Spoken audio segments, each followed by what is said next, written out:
Founder fans, Jason here, and today we are discussing Cato #1, the first in a series of Anti-Federalist Papers written by, presumably, George Clinton, though it was written anonymously and the jury is still a little bit still out.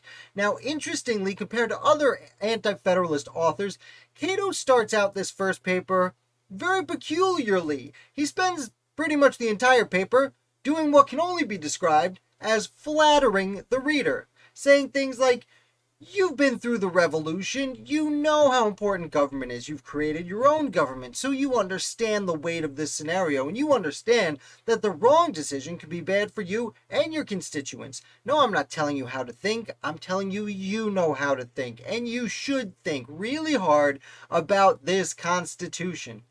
The paper itself is pretty low on substance. In fact, the only reference he really makes to the Constitution at all is really sarcastically, where he, as I said, he's flattering. He says, if you think that a standing army is really going to help you and make the nation better and only fight against external enemies, great, you should make that decision. Though he is heavily implying that's not how it's going to work out. Be very careful.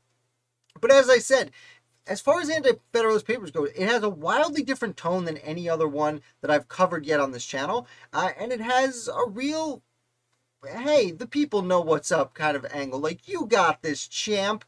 Essentially is the gist of it. And I know this sounds very strange, like I'm leaving things out. No, he barely speaks about the Constitution at all. The one thing he does say is there is a very, what's the phrase? The phrase was, just because the Constitution was presented to you by, quote, a man who merits the confidence of the public, clearly referring to George Washington, doesn't mean you should accept it. And he says here, quote, the best of men may err, and their errors, if adopted, may be fatal to the community. So basically saying, like, I know George Washington's awesome. I'm a friend of George Washington. I know George Washington's the one telling us we should pursue this Constitution, but be careful, because he's no god, and even if he was, he'd still make errors, because he's not. He's a regular person.